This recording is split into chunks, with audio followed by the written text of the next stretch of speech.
eles. Quando parei de chorar, falei das minhas aventuras nas outras fazendas, falei tudo sem omitir nada e finalizei, foi para achá-los que fugi. Chorei novamente, ninguém disse nada, fez-se um grande silêncio. Quando parei de chorar, me senti bem e calmo. Assim ainda indagou, onde fica esta fazenda? Como se chama? Levantei a cabeça e olhei para minha dona que tinha parado de bordar e me olhava piedosa. Pensei que ela fosse velha, mas deparei com uma mulher com seus 30 anos. Era magra, vestia com elegância, cabelos negros presos em um coque. Sobressaíam os olhos castanhos e bondosos. Onde fica não sei, não senhora. Chama-se Fazenda Santa Clara. Ouvi na cidade esta história, de Ambrosina, disse Chico falando pela primeira vez. Sabe onde fica? Indagou assim mais ou menos, mas posso indagar? Chico, quero que vá amanhã cedo com Pedro nesta fazenda e compre a família dele. Bernardino, dê todos os dados que sabe sobre a fazenda e sobre os seus ao Chico, para que ele traga sua família. Agora pode ir. Você, Chico, venha depois acertar os detalhes comigo. Sim, sim, respondeu Chico contente. Ambrosina levantou e entrou na casa. Meu coração batia forte. Nem acreditava no que ouvi. Os dois me olharam com bondade. Tomás me abraçou. Você sofreu muito, mas será feliz aqui. Dei todos os dados para o Chico e voltei para o galpão que não foi mais trancado. Estava incrédulo, mas esperançoso. Quando Mãe Benta veio trazer o meu jantar, já sabia da minha história, como todos da fazenda. Indaguei curioso: Mãe Benta, será verdade mesmo? Será que assim a comprará eles mesmo? Confie, homem de Deus. Claro, sim, é assim mesmo, boa demais. Se disse que vai é porque vai. E Pedro é esperto, os dois saberão achá-los e trazê-los para cá. Passei a noite entre ansioso e esperançoso. Logo de manhãzinha, vi Chico e Pedro partirem e começou a aflitiva espera. 4 Eternamente grato. Como esperar foi angustiante. Tomás e Mãe Benta, como os outros escravos, me animavam. Todos agora faziam questão de conversar comigo e me dizer palavras de esperança. Agora, gostava de conversar, de responder às perguntas. Contei não sei quantas vezes a minha história e sempre acabava chorando. Temia a volta dos dois empregados sem eles. As horas não passavam e a espera não foi fácil. Mãe Benta até que me recomendou: calma, homem, calma. Se não sua Amaro o encontrará com aspecto de doente, será que eles os encontrarão? Indaguei aflito. Reze e pede ao Pai do céu para que eles os encontrem, comprem e voltem todos juntos. Sabe orar? Sei, respondi e lembrei de Tião. Meu amigo disse que reuniria minha família, talvez ele tivesse razão, disse a Mãe Benta. Vou rezar. Mas reze você, Mãe Benta, por todos nós também. Lá fiz e farei novamente um trabalhinho para abrir os caminhos para Chico e Pedro voltarem com eles. Obrigado, Mãe Benta, você é tão boa, boa que é só assim mas tento ajudar a todos, é minha obrigação. Tudo que assim está fazendo custa muito dinheiro. Primeiro João o comprou, mas ela pagou.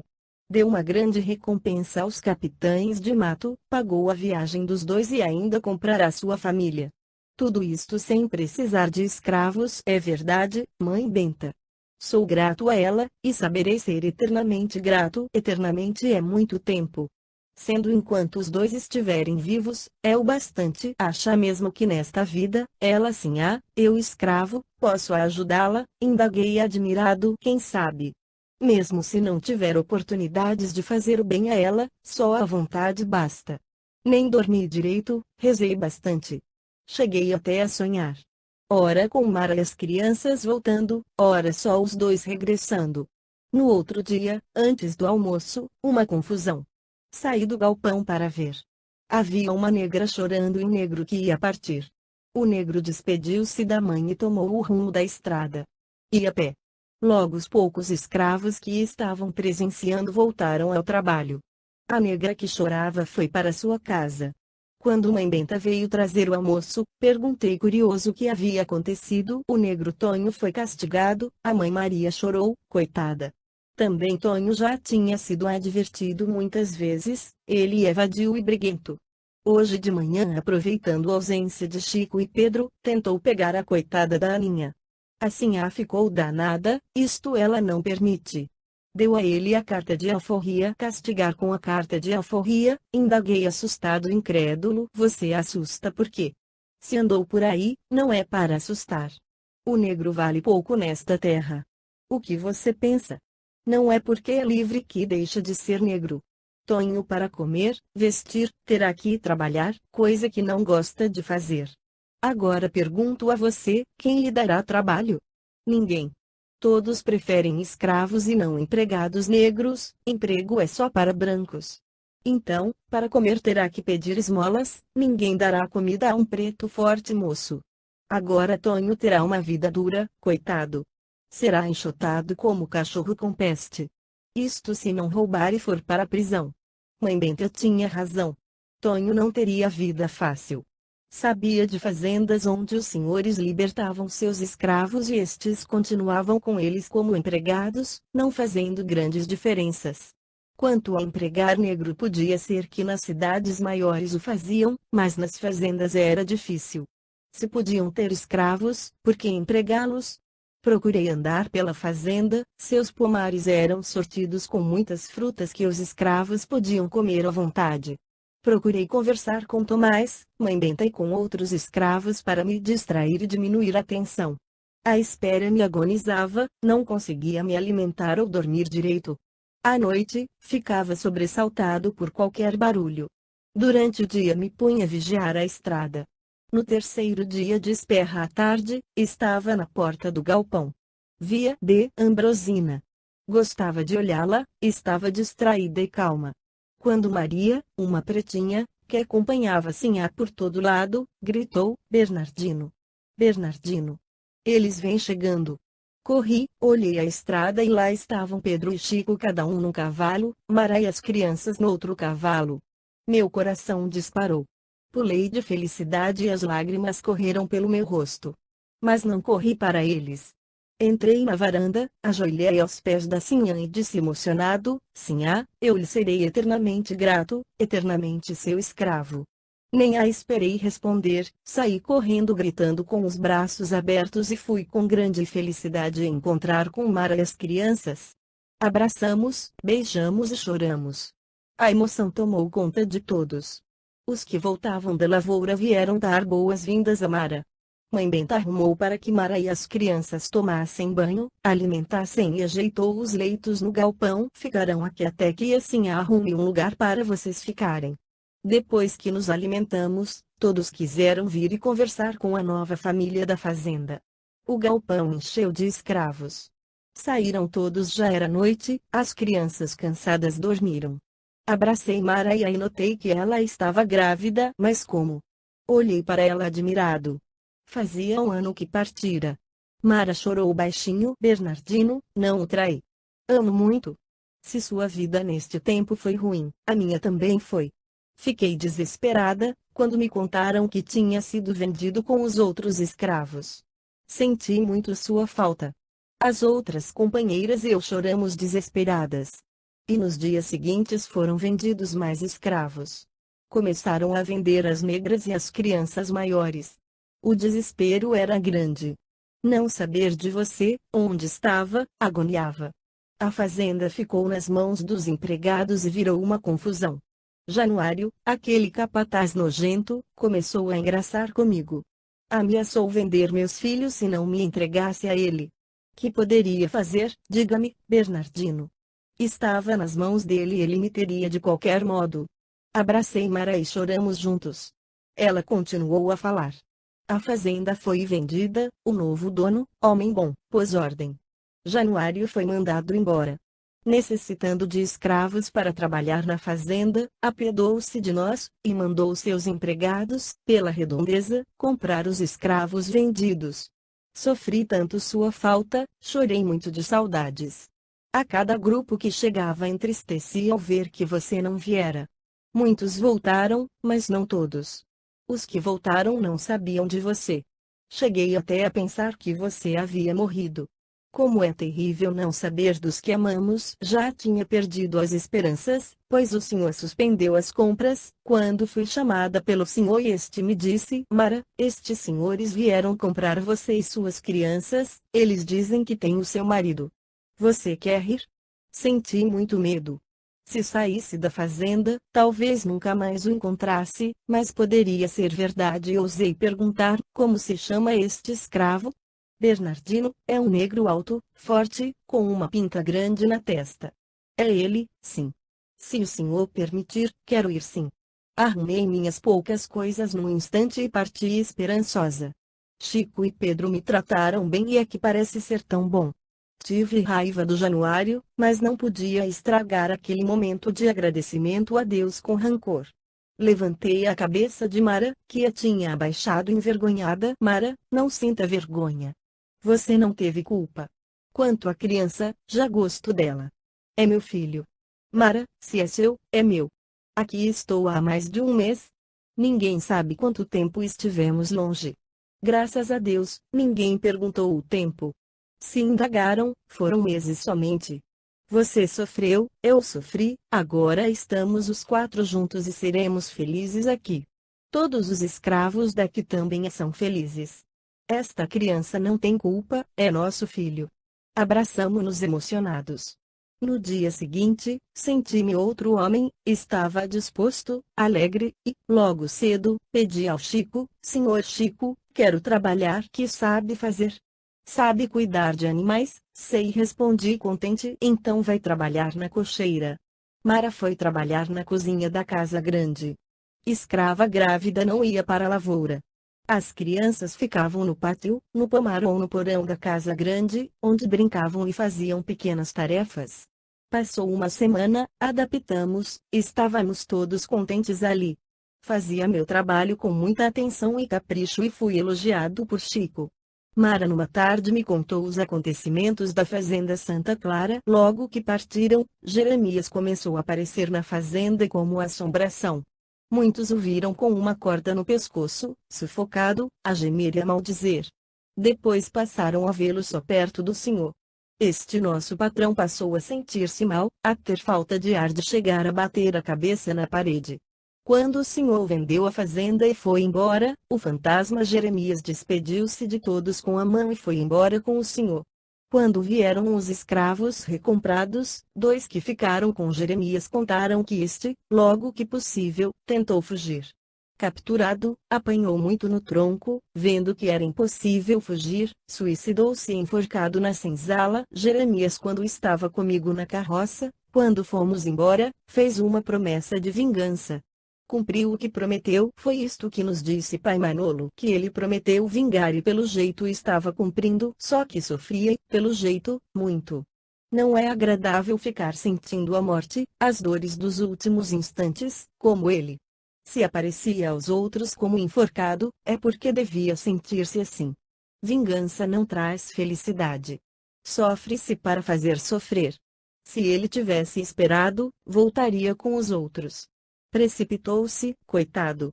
Todos os momentos difíceis passam, é só saber esperar, ter paciência. Tomara que Jeremias perdoe para que fique bem. Quem se suicida sofre muito, este ato covarde não se deve fazer nunca. O velho Tomás foi achado morto na sua cabana pela manhã. A fazenda parou.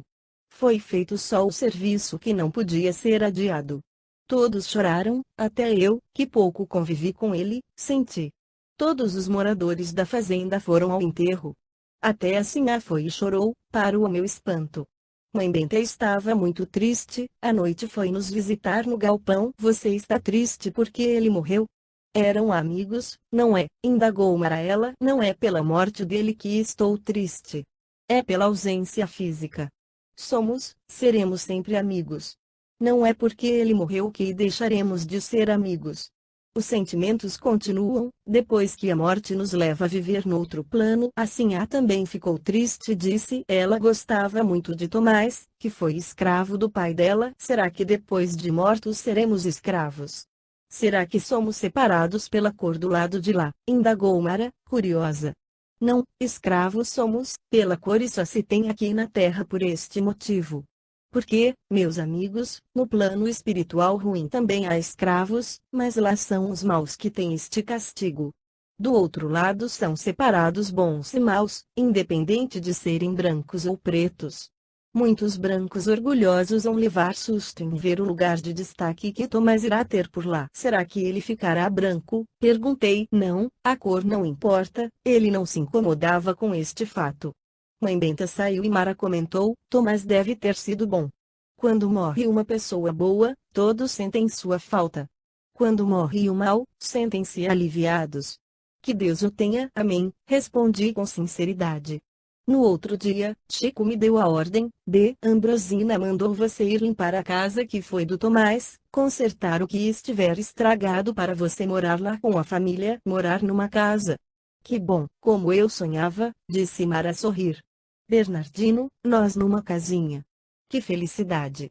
Vamos fazer tudo para estar sempre bem aqui. 2 dias depois, estávamos na nossa casinha. Ficamos bem instalados, havia 2 quartos, sala e cozinha.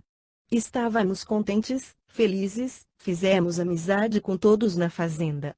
No tempo certo, Mara teve a criança, era uma linda menina mulata clara. Se alguém desconfiou de alguma coisa, nada comentou. Talvez alguns tivessem dúvidas, mas eu era mulato e as crianças diziam ser parecida comigo. Amei a menina como se fosse minha. E nunca a tratei diferente, como também nunca contamos a ninguém. Ficou sendo segredo só meu e de Mara. Todos os escravos eram batizados na Fazenda Santana. Logo que chegamos, o padre em visita à fazenda nos batizou. Todos tinham um filho de quem a era madrinha. Resolvemos convidá-la para batizar a menina. Envergonhados, Mara e eu fomos à varanda e a convidamos. Aceito, disse assim a contente, serei a madrinha da menina. Já tem nome? Mara negou com a cabeça, porque não colocam o nome de Maraína. É o nome da mãe e um pedaço do meu. Obrigado, sim, obrigado. A menina chamará a Maraína, disse Fez. O tempo foi passando. Eu trabalhando com os animais. Mara na cozinha da casa grande. Outros filhos foram nascendo. Éramos felizes com a vida simples, sem problemas, entre os amigos da fazenda. Trabalhava com gosto. A gratidão pela Sinhá não foi em palavras. Era grato, profundamente grato. E com o tempo aprendi a respeitá-la e amá-la como uma bondosa mãe. A ela devia tudo, nossa felicidade e tranquilidade. 5. O pretendente. A fazenda Santiana fazia divisa com a dos parentes de Ambrosina, menos de um lado, o da direita da casa grande. A divisa ficava longe da sede. Agora, todos os escravos por lá eram bem tratados, mas dizem que nem sempre foi assim. Nesta fazenda havia uma assombração. Era um antigo senhor de escravos que fora muito malvado. Sua visão não era agradável. Certamente nem todos o viam. Uma grande parte dos homens da fazenda já tinha ido vê-lo e muitos, os mais corajosos, iam sempre.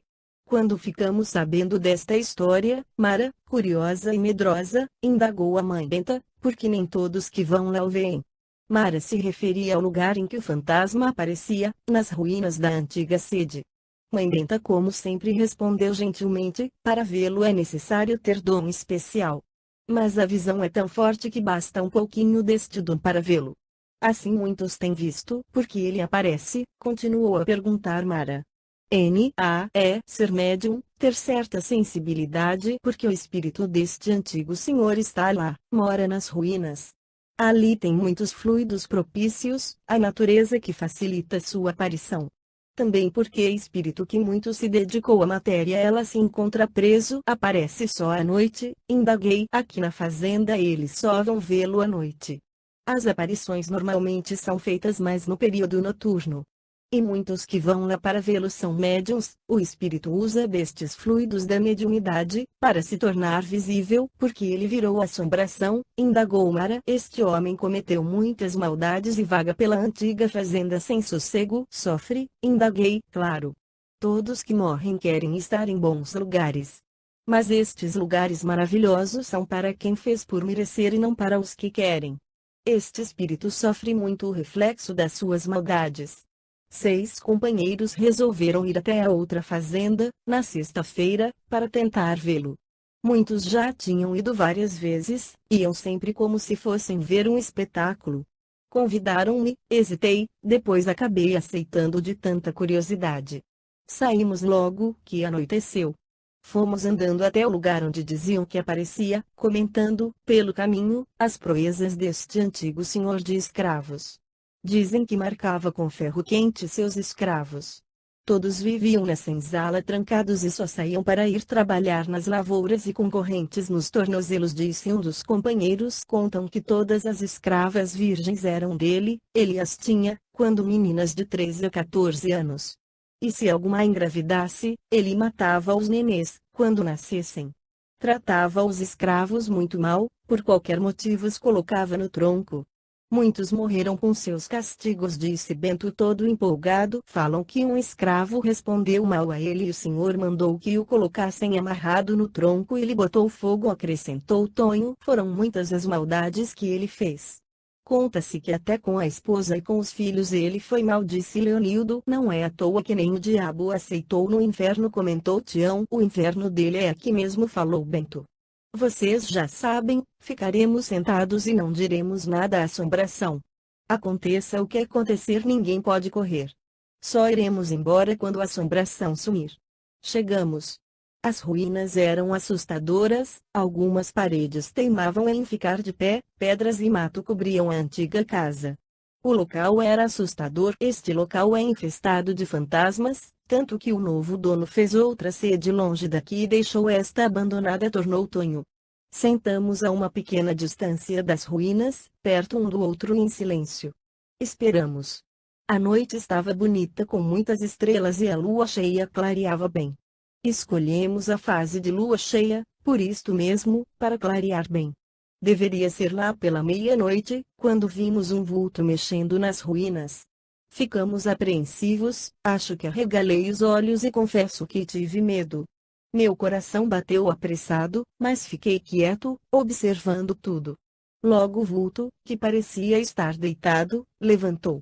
Era um branco todo despenteado, com as roupas em farrapos. Deu uma volta sobre as ruínas e veio para nosso lado. Só não corri, porque os outros ficaram firmes e atentos. Quando vi de perto, vi suas costas retalhadas de chicotadas, como se acabasse de recebê-las, e tinha muitas queimaduras pelo corpo e pelo rosto, fazendo parecer horrível.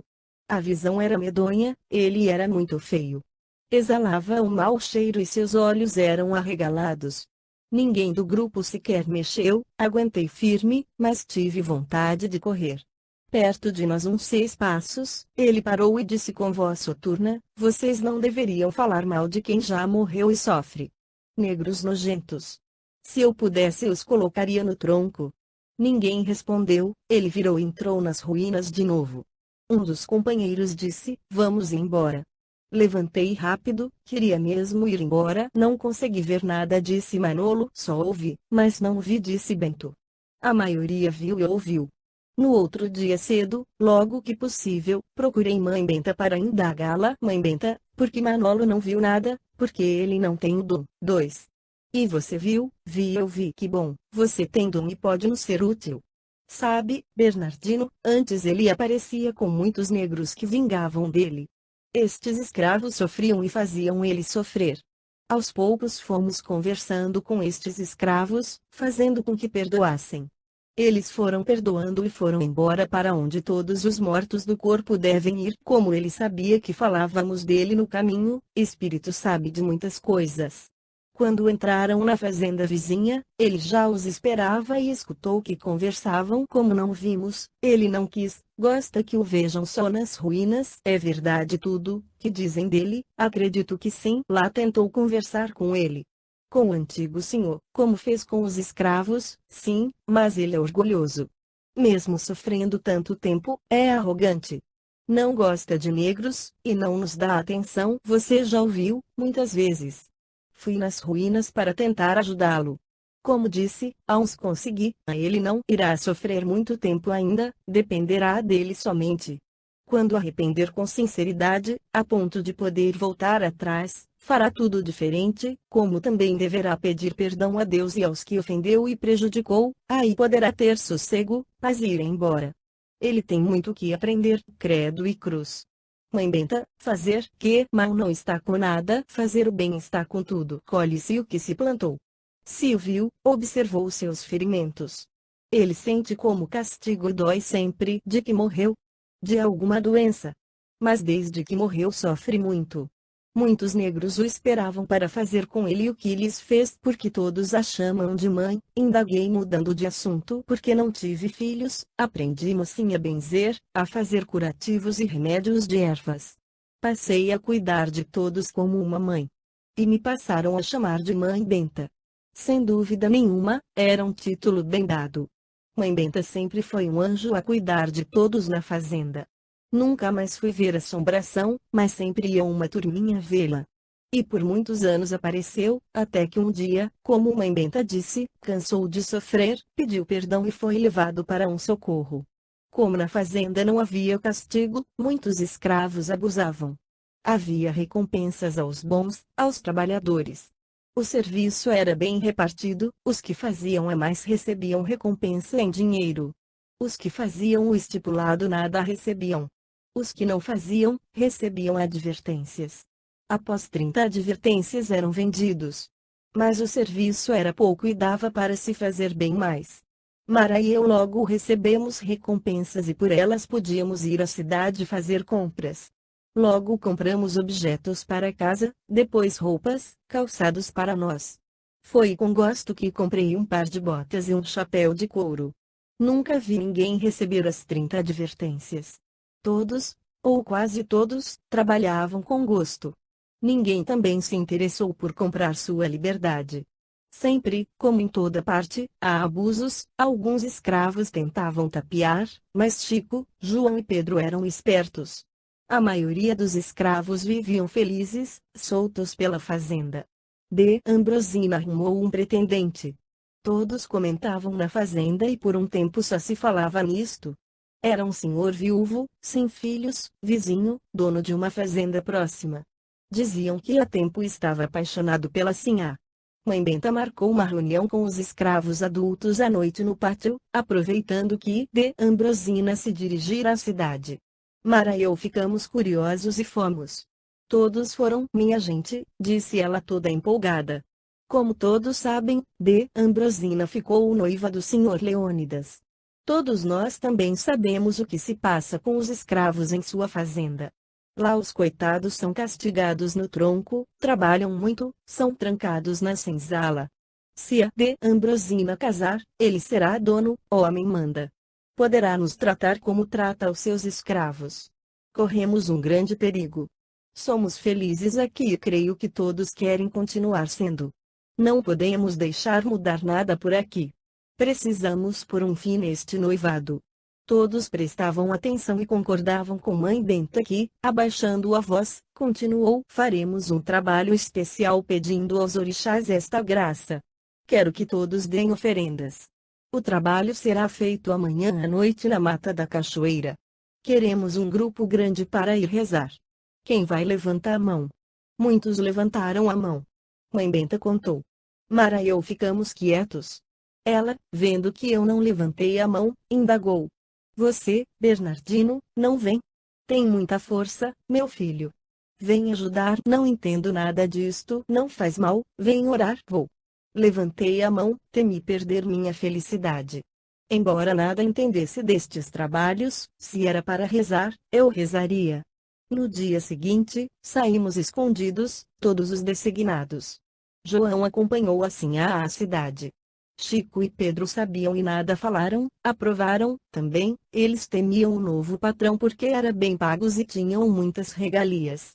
Caminhamos perto um do outro, todos levavam oferendas, comidas, flores e roupas. Mara fez um bonito colar de flores para eu levar. Chegamos ao local. Fizemos uma fogueira. Estávamos do lado esquerdo de uma bonita cachoeira. O trabalho foi feito. Foram oferecidas as oferendas, as flores para os orixás, foram ditas as preces e cantados os versos que me fizeram lembrar meu lar distante, a África. Nada fiz, era a primeira vez que via um trabalho assim. Mas não estranhei. Fiquei num canto observando e orando com fé. Pedi a Deus proteção a todos da fazenda. Por várias vezes, vi focos de luzes e alguns vultos, não tive medo e me encantei com a visão. Mãe Benta com outras negras dançaram bonito. Fizeram orações piedosas e por muitas vezes pediram para Sinhá não casar. O trabalho demorou, voltamos para casa de madrugada. Sinhá voltou à tarde para a fazenda. Fora a cidade preparar o enxoval. Depois de uma semana do nosso trabalho nada tinha mudado. Todos estavam preocupados, mas Mãe Benta garantia os orixás haviam respondido a Sinhá não casaria. Na manhã do 8º dia, João veio me procurar na cocheira. Bernardino, você sabe atirar? Não senhor. É capaz de defender a Sinhá, com a minha própria vida? Então você vem junto. Vamos arrumar a carruagem. Num quarto de hora, a carruagem estava pronta e a Sinhá entrou nervosa. Acompanhava João, Pedro e Chico que estavam discretamente armados. Fui guiando os cavalos.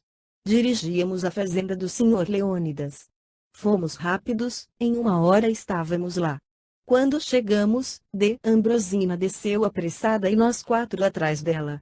Em vez de se dirigir à casa grande, atravessou o pátio e foi para a frente da senzala. Neste local estava um tronco e um negro gemia preso nele.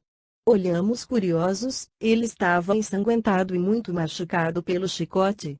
Veio correndo ao nosso encontro o feitor que não sabia o que fazer com a incômoda visita. Este empregado recebeu uma ordem da Sinhá: desamarre este negro e cuide dele. Não posso, o Sr. Leônidas. Ele mereceu o castigo. A Sinhá ficou vermelha, torcia as mãos. Nisto o Sr. Leônidas veio correndo da casa grande. Ambrosina, porque não avisou que vinha, seu tratante, falou alto. D. Ambrosina. Não me prometeu que não haveria mais castigos em sua fazenda. Não disse ao me dar este anel que seus escravos seriam bem tratados como os meus. Quando João me disse que tinha um negro no tronco aqui, quis ver para crer. Se você faltou com a palavra dada, a minha ou aceitar o noivado nada vale. Olhe aqui o que faço com seu anel. Passar bem. Nunca pensei que a meiga e boa D. Ambrosina fosse capaz de ficar nervosa assim.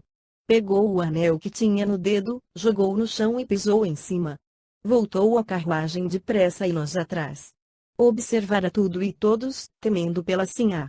O Sr. Leônidas gritava por ela, mandou aos gritos soltar o negro e cuidar dele. Veio correndo atrás dela. Ambrosina, por favor, me escuta. O negro mereceu, ele roubou. Não farei mais isso, queimarei o tronco. Espere. Ele tentou segurá-la, ela libertou-se num arrancão e entrou na carruagem. Os 3 entraram correndo e João me ordenou: vamos rápido para casa. Fiz os cavalos galoparem até sair da fazenda dele. Voltamos rápido. Quando ajudei a Sinhá a descer da carruagem, vi seu rosto inchado de chorar. Fiquei apreensivo. Será que nosso trabalho não fez D. Ambrosina sofrer? Mas a cena do negro meu remorso.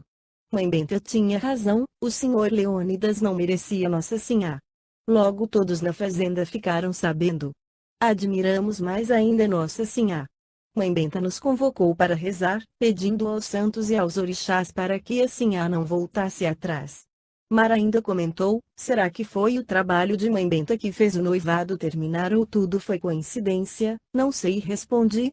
Não sei até que ponto se pode influenciar a vida das pessoas. Se foi por trabalho de mentes, ou resposta às orações que o noivado foi desfeito. O que sei é que na fazenda do Sr. Leônidas não se tratam bem os escravos. São trancados na senzala, não tem casinhas como a nossa e há castigos. O que aconteceu é que lá houve um castigo e que João foi à cidade e ficou sabendo, por um capataz do Sr. Leônidas, do ocorrido. Encontraram-se num bar, só que João não gosta de bar, mas, segundo ele, naquela hora lhe deu vontade de tomar uma bebida. Quando soube, veio rápido avisar a Sinhá. Talvez, Mara, os bons espíritos, como diz Mãe Benta, tenham ajudado João a saber e vir avisar.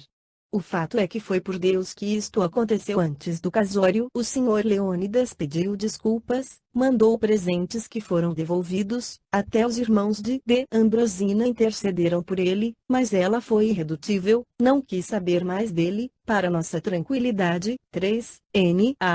Estes trabalhos são canalizações de energias que tanto podem ser para o bem como para o mal. Este trabalho foi feito para um pedido de ajuda que o alto atendeu. Os acontecimentos desencadearam para que desse certo. Mas havia o livre-arbítrio a ser respeitado. Sinhá, espírito avesso à violência, achou melhor separar-se do noivo violento. 6 relatos interessantes. Na fazenda Santana nos reuníamos sempre para conversar. Às vezes, entre uma prosa e outra, saíam até discussões.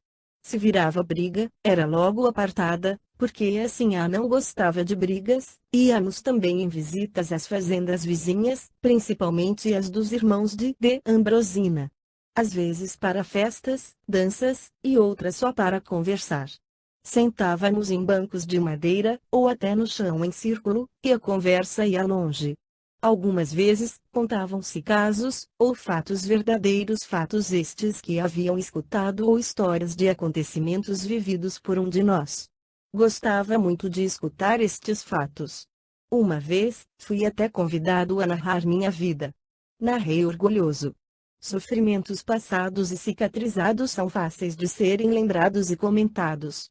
Nestas visitas íamos a pé ou a cavalo, até de carroça, quando era mais longe. Assim sempre ia também com os empregados. Ficavam na fazenda, só os que deveriam fazer guarda. Quase sempre estas festas eram ou de casamento dos senhores ou de santos padroeiros. Para os escravos havia bebidas, aguardente e algumas comidas típicas da região. Em casamentos havia até churrasco. Certamente que a festa dos brancos era na casa grande ou no pátio da frente. Era separada da dos escravos. Gostávamos muito destas festas e esperávamos com ansiedade estes acontecimentos. Quase sempre havia escravos apaixonados que se casavam entre estas fazendas. Se era dos irmãos da Sinhá, a noiva vinha morar na fazenda que pertencia ao noivo. Se fosse em fazenda de dono sem ser da família, quase sempre a Sinhá comprava ou vendia o apaixonado para que o casal ficasse junto. Num destes encontros na fazenda do irmão da Sinhá, onde comemoravam a festa do santo padroeiro, a reunião decorria calma e tranquila. Reunimos um grupo para conversar. Nesta fazenda havia um negro todo deformado, principalmente no rosto, por queimaduras. Ele aproximou-se do grupo e se pôs a escutar. Ele bebia muito neste dia, estava sóbrio, fato difícil de acontecer nas folgas e nas noites de festas. Tinha o apelido de Queimadura. Foi convidado por um companheiro a falar de sua vida. Conta para nós, Queimadura, sua vida, o porquê de suas cicatrizes, já que ainda não bebeu hoje. Todos concordaram e o incentivaram. Ele um tanto sem graça, porque segundo disseram era de falar pouco e era muito envergonhado, narrou pausadamente. Seus olhos brilharam com as lembranças, desde mocinho gosto de beber e de me embriagar. Na fazenda em que estava anteriormente, escravos não bebiam. Para fazer, tinha que roubar e foi o que passei a fazer. Com cuidado comecei a roubar aguardente do porão da casa grande. Descoberto, fui para o tronco. Levei muitas chicotadas. Mas não endireitei. Logo estava eu roubando de novo. Bebida melhor aguardente que o coronel tinha guardado. Todos os dias, à noite, ia no porão e roubava um pouco, até que bebi tudo. O coronel quase não bebia, tinha aguardente mais para as visitas. Um dia, o coronel recebeu uns amigos e falou com entusiasmo da pinga especial que possuía, e mandou servir aos convidados a famosa pinga que eu já tinha bebido. A negra achou o garrafão vazio e serviu outra de pior qualidade. O coronel logo viu que não foi servida a pinga que falou. Indagou a negra baixinho e ela lhe explicou que encontrou o garrafão vazio. Vexado, ele desculpou-se com os convidados. Quando os amigos foram embora, o coronel ficou raivoso e mandou me chamar. Você já foi pego uma vez roubando pinga. Dei falta de uma aguardente de um garrafão. Quero saber se foi você. Fale a verdade, porque vou descobrir. Com muito medo acabei por dizer, perdão senhor, perdão. Fui eu sim. Tive vontade. Perdoa-me, não faço mais. Amarre-o no tronco. O coronel deu a ordem para o feitor. Aflito fiquei no tronco amarrado esperando pela ordem dele. Mas não recebi chicotadas. Escravo que rouba deve ser marcado. Ele mesmo me marcou com ferro quente. Senti tanta dor que desmaiei. Foi horrível.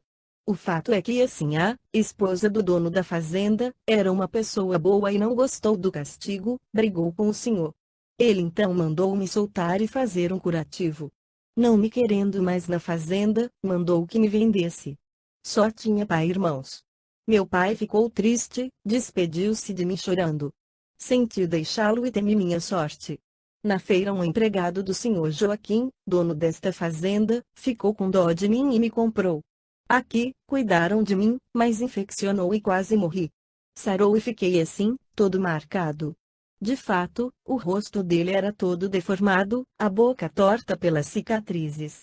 Após um intervalo, falando com voz calma, continuou: sarei, fui trabalhar e aqui estou sem amolar ninguém. Queimadura é bom trabalhador, disse um dos seus companheiros, é rápido e caprichoso.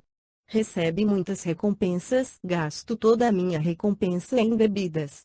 Mas só bebo à noite e aos domingos. O senhor Joaquim não acha ruim? Indagou o negro da fazenda Santiana. Já conversou comigo para que parasse de beber. Mas gosto e não atrapalho ninguém. Ele não liga. Queimadura não tinha nada, além da roupa que ganhava, porque pelas recompensas todos os escravos, principalmente nas festas, estavam e gostavam de estar bem vestidos. Queimadura gastava todo o seu dinheiro em pinga que comprava na cidade. Uma outra vez, estávamos reunidos na fazenda da irmã de Sinhá, escutávamos uma história interessante. Estava no círculo de conversas, porque muitos grupos se formavam, e os jovens cantavam e dançavam não longe de onde estávamos. Maria nos contou uma história que ouviu de sua avó. Não muito longe daqui, havia uma fazenda próspera onde os escravos eram bem tratados. Havia um escravo bonito, mulato escuro, alto e forte que trabalhava na casa grande que se apaixonou por uma das filhas do senhor. A Sinhazinha também acabou gostando dele. Passaram a se encontrar escondidos, ora no quarto dela, ora no porão da casa grande. Do amor grande e lindo, a Sinhazinha acabou ficando grávida. Desesperaram. Não tinham como fugir e temiam pela sorte deles. Certamente o escravo seria morto de forma cruel e ela iria para um convento e nunca iria ver o filho que seria ou dado e mandado para longe ou morto também. Planejaram, então, morrer. Eles se enforcariam ou usariam uma faca que assim a pegou do seu pai. Escolheram a faca. Ela já estava no 6º mês de gravidez. Sabendo que não ia dar mais para esconder seu estado, resolveram acabar com a vida física, uma noite no porão da casa. Ela não teve coragem de enfiar a faca em si mesma, pediu ao namorado para fazê-lo. Ele a feriu e depois enfiou a faca no seu peito. Ele desencarnou, mas a Sinhazinha não morreu naquela noite. Pela manhã foram encontrados. A Sinhazinha foi socorrida e medicada. Ao voltar se contou aos pais seu romance. O pai ficou furioso, mas nada tentou contra a filha enferma. Esconderam o fato, mandaram enterrar logo o escravo e disseram a todos que a Sinhazinha estava doente. O ferimento dela não foi mortal, mas o ocorrido fez com que abortasse. Este aborto provocou uma infecção e ela desencarnou chamando pelo seu amor. Foi uma grande vergonha para a família que tudo fez para esconder o fato. Minha avó soube, porque trabalhava na casa grande. Mas o mais importante nesta história é que eles não sabiam como explicar a aparição de sua filha ao lado do escravo. Os dois apareciam juntos de mãos dadas a passear pela fazenda. Tinham ferimentos no peito, que estavam sempre sangrando. Os apaixonados vagavam juntos em sofrimento. Quando os mais corajosos conversavam com eles, os dois choravam e pediam preces. Diziam estar sofrendo. Maria calou-se por instantes, depois, com a sabedoria que a vida dera, completou: quem se mata sofre muito. Muito mais que qualquer sofrimento terreno. Por tempos, a alma vaga em dores terríveis. É bem triste. Ninguém deve por motivo nenhum matar o corpo abençoado que o Pai nos deu para viver encarnados na terra. Mas Maria disse uma negrinha que escutava atenta assim: Azinha não se matou, foi ele quem enfiou a faca nela. Sim, é verdade, respondeu Maria. Mas a intenção é tudo. Ela queria morrer. Tinha a intenção de fazer. Talvez pensou não ter força para tal façanha. A vida prega peças, comentou o negro. Ela não desencarnou da facada, mas desencarnou de outra coisa. Talvez a coitadinha desencarnou com ideias de tentar o suicídio novamente, falou uma mulher com ar sonhador. Acha que os dois podem ter ficado juntos depois de socorridos? Aventurei a indagar. Quem suicida perde muitos privilégios, às vezes, até de um corpo perfeito na próxima encarnação. Talvez para um aprendizado os dois se separem por tempos, até aprenderem a amar a Deus, a vida, mais que a si mesmos. Mas os dois se amavam, disse suspirando uma negrinha. Não foi à toa que um veio sinhá e outro escravo. Talvez tivessem que aprender a amar em silêncio. Era por castigo que deveriam amar e ficar separados, falou uma mulher. Maria continuou respondendo: acredito mais que foi para um aprendizado. O amor deve ser sempre sincero e puro e não deve fazer a infelicidade de ninguém para tê-lo. Talvez os dois anteriormente, em vidas passadas, tenham abusado deste amor. Falando em amor, só existem histórias de amor de sinhá por escravos, e não ao contrário, falou Onofre. Existem muitas histórias de senhor e escrava, sim, Maria respondeu explicando. Só que normalmente é aceito este amor, a escrava viva amante do senhor. A maioria destes amores são só caprichos, mas às vezes o cupido também prega peças e o amor é sincero. Só que dificilmente o homem assume uma escrava para esposa. Quase sempre casa com uma branca e a negra fica como amante. Na fazenda do senhor José, irmão da sinhá Ambrosina, havia uma família de escravos que tinha uma criança débil mental. Ela era toda deformada, era um menino. Não tinha nem nome, fora batizado como todos na fazenda. Mas a mãe dele esqueceu seu nome, todos o chamavam de Bobo. Dava dó em vê-lo, tinha cabeça grande, braços com as mãos pequenas, as pernas curtas e pés normais que ficavam enormes perto das pernas e braços. A cabeça redonda tinha que ficar escorada, porque pendia para os lados. A mãe cuidava dele como também dos outros irmãos, mas a família era grande e não se tinha muito tempo para ele. Ficava dentro de um cesto grande, só era tirado de lá para a limpeza dele ou do cesto. Muitas moscas, mosquitos, sentavam sobre ele o incomodando. Durante o dia colocavam ele na área da casa. E ficava ali para todos verem. Algumas pessoas passavam e mexiam com ele, outras abanavam, e algumas até o alimentavam. À noite era colocado para dentro da casa. Só emitia sons quando chorava, parecia um piado de passarinho. Era negrinho, bem negrinho. Não sabíamos se ele escutava, mas enxergava, porque acompanhava com os olhos as pessoas. Às vezes tentava sorrir. Este ar de riso era cínico, bem estranho. Fui vê-lo algumas vezes, da primeira vez que o vi fiquei impressionado. Brincava com ele espantando as moscas e ele sorria para mim com seu modo estranho. Nunca vi uma pessoa ser mais feia sorrindo, ele era. Quando punham alimentos na sua boca, ele só sugava. Quando o conheci, ele tinha 13 anos. Viveu deste jeito até os 22 anos. Ao desencarnar foi enterrado com o cesto. Tempos depois, o grupo de Mãe Benta invocou este espírito, o que por anos foi o Bobo. Ele veio e conversou com eles.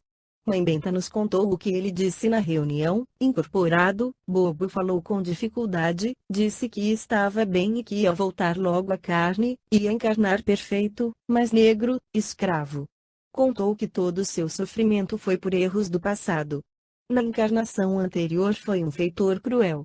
A mãe dele, nesta encarnação, foi a esposa que incentivara o crime na anterior. Ele fez muito mal, matou muitos escravos e aleijou, com seus castigos, muitos negros.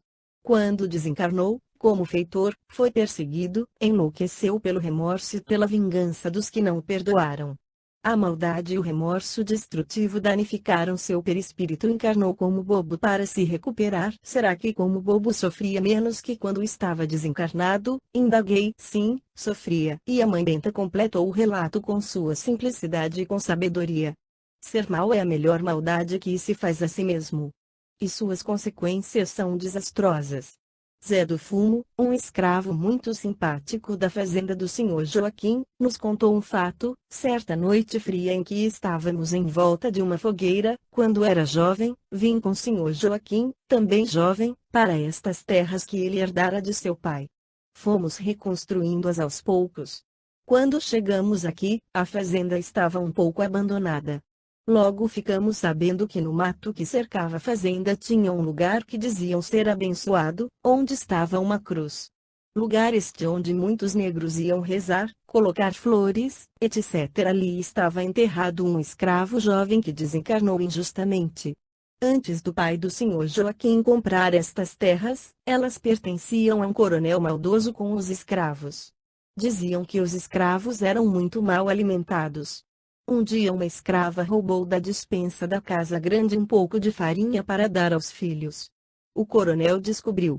Mas um dos filhos desta escrava, um menino de 12 anos, acusou e foi castigado no lugar da mãe. Foi enterrado vivo em um formigueiro na mata. Teve uma morte horrível. Logo depois de sua morte, todos da redondeza começaram a rezar para o escravo inocente e valente. Começou a se alcançar graças. Zé do Fumo parou por instantes, deixando todos na expectativa da narrativa, após continuou. Um dia, estávamos senhor Joaquim e eu a cavalo olhando gado que estava do outro lado da fazenda. Quando no trilho que íamos apareceu uma cascavel pronta para dar o bote. O cavalo do senhor Joaquim, que ia na frente, empinou. Eu gritei pelo escravo do formigueiro. Pedi ajuda ao menino dos milagres. Como por encanto a cobra fugiu e o cavalo parou, como se uma pessoa tivesse segurado. Até o senhor Joaquim acreditou que foi ajudado pelo negrinho do mato. No outro dia fomos ele e eu levar flores e rezar para o escravo do formigueiro. O senhor mandou substituir a cruz pequena e velha por uma grande nova.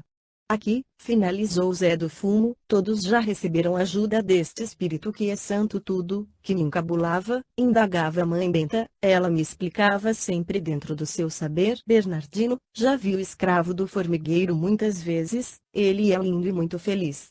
Uma vez falou comigo. Disse que sua morte não foi injusta, que por erros de outras encarnações mereceu ter esta morte. Que perdoou sem guardar rancor, até tentou ajudar este senhor maldoso que mandou matá-lo, aconselhando-se para o bem. Que ali estava porque sentia feliz em auxiliar aos outros e que o plano maior permitiu que por muitos anos ficasse ali para ajudar os que sofrem. Mãe Benta, e quando terminar este tempo, irá embora. Se não vier outro espírito, como ele, atender as pessoas em seu nome, irão deixando de alcançar graças. E tudo, o local, até a história será esquecida. Que pena, assim é a vida, tudo passa. Nós passamos pelo tempo, errando, sofrendo, aprendendo para sermos felizes quando formos bons. Na fazenda da Sinhá Margarida, irmã de Nossa Sinhá Ambrosina, havia uma escrava muito velha. Ela chamava Bárbara, mas todos a chamavam de Negra Bá. Muitos diziam que ela tinha mais ou menos 100 anos. Quando a indagavam, respondia com seu modo calmo: tenho muitos anos, filho, muitos. Ela contava muitas histórias que dizia serem verdadeiras. Entre eles estava de uma sinhá que se apaixonou por um empregado da fazenda. Diziam que esta sinhá, na adolescência, foi obrigada a casar com o dono da fazenda, que ela detestava. Um escravo descobriu este amor, contou pro senhor em troca de sua liberdade. O senhor deu um flagrante na esposa e de modo cruel prendeu ela e o amante, como se fossem escravos e os torturou até que morreram. A sinhá tinha 3 filhos pequenos que ficaram com o marido assassino. Dizem que a sinhá perdoou e foi embora para onde devem ir todos os que desencarnam. Mas o empregado não perdoou e obsediou o negro delator. Passou a ficar montado nas costas dele, usando o liberto como cavalo. Muitas pessoas o viam montado no negro. O ex-escravo começou a ficar cansado por qualquer esforço e ter horrível dor nas costas. Não conseguia mais trabalhar e foi bem infeliz, tinha saudades do tempo de escravo. Arrependeu-se por ter delatado, desencarnou por um tombo, quando bateu a cabeça. E depois, que aconteceu? Indaguei. Negra Bá respondeu sorrindo. A vida não acaba com a morte, continua. Os dois se odiando sumiram e só Deus sabe o que aconteceu com os infelizes. Talvez um tenha perdoado e ido embora, talvez ficaram anos em disputa de ódio. O certo, filho, é perdoar esquecendo as ofensas. E, principalmente, não ofender ninguém, viver em atitude de não precisar pedir perdão. Negra Bá também contava outra história. Dizia que antes de vir ter na fazenda da Sinhá Margarida foi vendida muitas vezes, mudando de lugar e de donos. Viu assim muitos acontecimentos. Era tão gostoso escutá-la, parecia que cantava. Todos ficavam atentos e só se ouvia sua voz. Em uma destas fazendas onde passou, havia um senhor muito mau e que uma vez para castigar o negro, por um motivo qualquer, mandou que o coitado fosse amarrado com cordas e puxado pelo pasto por um cavalo a galope. O feitor, tão mau quanto o senhor, passou com o cavalo num terreno ruim, cheio de espinhos e pedras. O escravo foi despedaçado.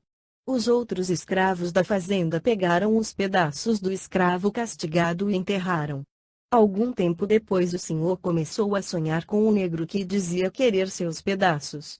Estes sonhos eram tão terríveis que o senhor acordava aos gritos e os negros da casa grande escutavam. O senhor começou a sonhar todas as noites e ficou com medo de dormir. Não comia mais direito, começou a falar sozinho. Até foi junto com seus empregados tentar achar algum pedaço do escravo. Não acharam e os escravos ficaram calados, não disseram que o tinham enterrado. O senhor não se importava mais com nada, falava sozinho, gritava como se visse o escravo morto a todo momento. Os filhos deste senhor, querendo mesmo ficar livres desta peste que nem bom pai era, fizeram uma cela no porão da casa e o prenderam lá. Viveu anos lá preso, completamente louco, até que desencarnou. Comentei este fato com mãe Benta e ela me explicou, este negro deve ter desencarnado e seu espírito passou com ódio a obsediar o senhor. Começou primeiramente a aparecer em sonhos. Quando deixamos muitas vezes o corpo, dormindo, e em espírito, vamos a lugares e encontramos pessoas. Mas nem todos os sonhos são assim. Sonhos podem ser muitos modos, recordações do cérebro físico, preocupações lembradas, etc. Mas, neste caso, o senhor via o espírito do ex-escravo que lhe cobrava aquela ação má. Depois o senhor passou a vê-lo a todo momento. Ele ficou louco, quem deve teme. A obsessão foi tanta que chegou à possessão, atingindo o físico, e ele adoeceu. Isto acontece muito. Enquanto houver maldades e as pessoas não perdoarem, existirá obsessão. Tudo isto é falta de Deus no coração. Deus permite estas obsessões, Deus ensina seus filhos a serem bons e não fazerem maldades. Mas nos deu também o livre-arbítrio. Fazemos o que queremos, mas quem faz o mal planta a erva ruim de espinhos, que verne depois a ferir na colheita obrigatória. Este senhor fez muitas maldades, plantou a erva ruim. O dia da colheita chega para todos, o dele ia chegar também. Mas o escravo se achou no direito de cobrar pela vingança. Teve também seu livre-arbítrio, porque se perdoasse ia embora feliz. Não perdoou, ficou sofrendo e fez sofrer. O senhor ia sofrer de qualquer modo, depois de desencarnado, até reencarnado. Não necessita ninguém vingar. As ações boas ou más que fazemos a nós pertence. Mãe Benta, alguém pode obsediar, só por maldade, uma pessoa que não fez nada de mal a ele. Se esta pessoa é boa, não tem má colheita, é difícil. Depois os bons sempre têm outros bons para ajudá-la. Quem não deve não tem por que pagar. Às vezes é inocente na encarnação atual, mas não nas anteriores. Neste caso, o que se deve fazer? Procurar orar, perdoar, pedir perdão e procurar pessoas que entendem a ajuda que necessitam, tanto para ela como para o desencarnado. Como se aprende com as histórias? Em cada caso, uma lição importante da qual devemos tirar proveito no nosso dia a dia. 7 Trabalhos do bem. Mãe Benta me chamou um dia para assistir aos trabalhos que ela fazia nas noites de sexta-feira. Participavam em todas as reuniões os que eram considerados médiuns ou, como ela falava, os que tinham dom de conversar com os espíritos. Estas reuniões eram na casa dela, que morava sozinha.